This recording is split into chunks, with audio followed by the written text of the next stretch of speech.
Good afternoon, everybody. My name is Dr. Champagne. My phrase is keep it champagne. Champion mentality, ability to adapt, seek knowledge for self, inspire in spirit. Speech and behavior are to be of high quality or best version of self. Happy Tuesday, everybody. I'm really going to do a very quick video. And this video is going to be called Executive Energy and Rapport. Executive energy and rapport. Previously, I did a video about rapport, professional respect, and you may not have it. You may not get it. Many people may not have good executive energy or professional rapport amongst people they work with, their community. They may not have that energy, that empathy, that type of spark that they need. So when I say executive energy, Dr. Champagne, what are you referring to when you say executive energy? Executive energy, number one, is knowledge. Knowledge of your own capabilities and your own shortcomings. That right there, knowledge. Not saying I'm the best, not saying I'm the least or the worst. I acknowledge everything that's good and great about me, but at the same time, I do know I have weaknesses and things I need to work on. And right after that knowledge, and not even right after it, kind of adjacent to it, is the wisdom. The wisdom of how to handle a situation, an employee, a colleague. The wisdom of knowing what to do and what not to do. You know, you can have all the confidence in the world, but without the right knowledge, without the right wisdom, confidence is a death sentence. Confidence is very important to have high executive energy, have high executive meetings, greetings, good morning, good afternoon, drive safe, travel well. Some people can call this also hospitality. Some people can also call this customer service. Some people can also call this just being a good person, aka human leadership. Now, I like to call it executive energy because you do need energy. You do need to be able to move, to have some adaptability, keep it champagne, to have some malleableness about yourself to where your energy can push and propel someone forward because you carry yourself at a high standard, because you carry yourself at a standard that's up to par. This executive energy, you will find, is few and far between. Many people may get hired for jobs. Many people may have certain titles and positions. Many people may be coached for the position. Or, you know what, I know you, Susie Q. You my girl, this is yours. That don't mean they have executive energy. That don't mean that the people that's already there who may have the executive energy can do the job tenfold.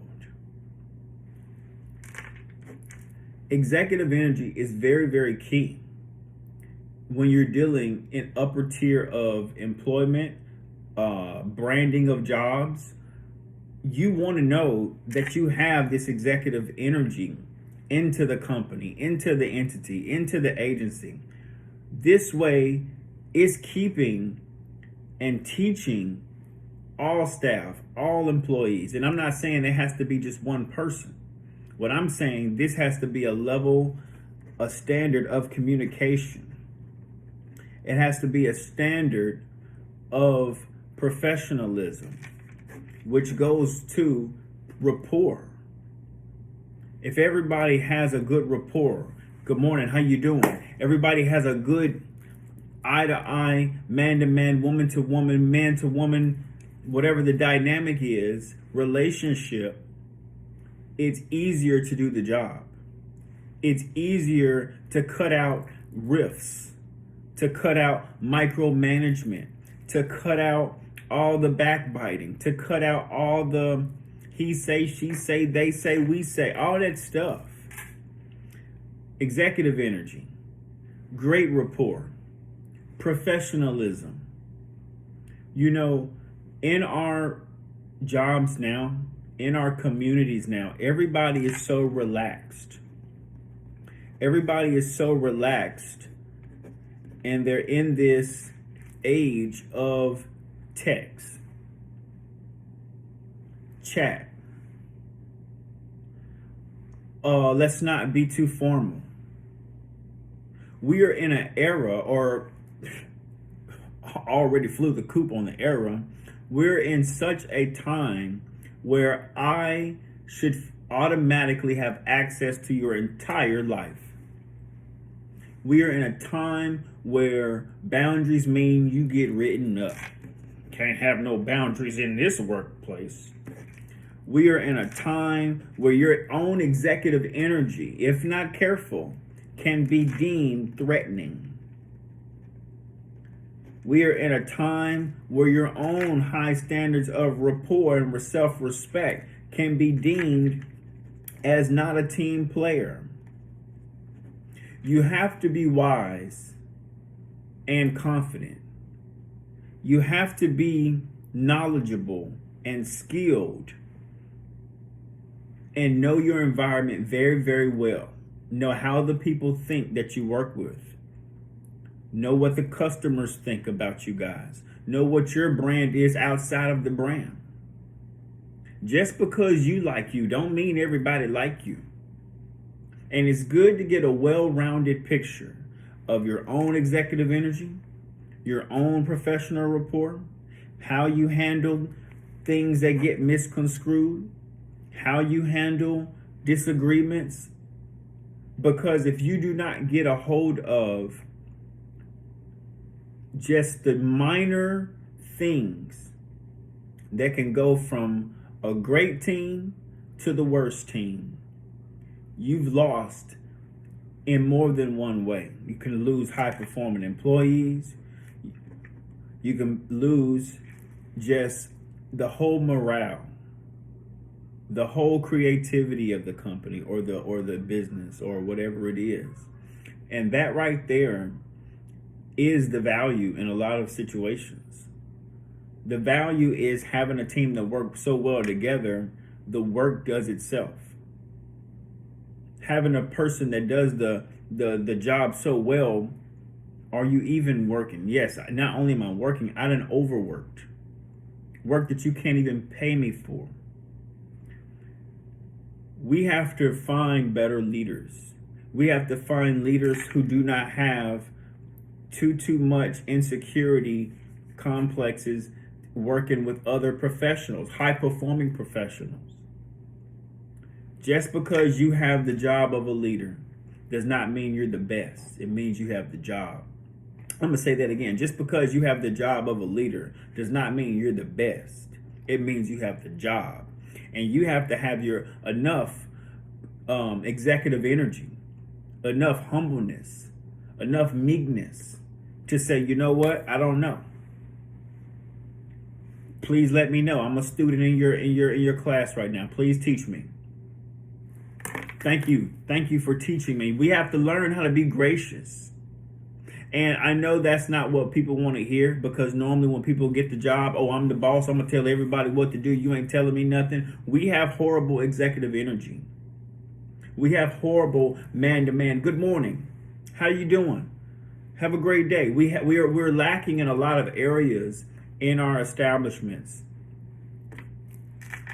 We're operating out of jealousy, out of envy.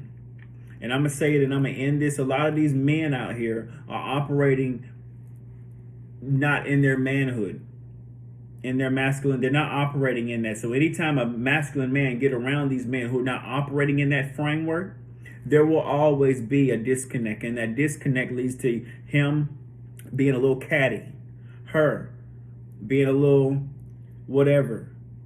It always happens because you have people who cannot have professional rapport, who do not, on equal settings, have executive energy, good boundaries, healthy standards.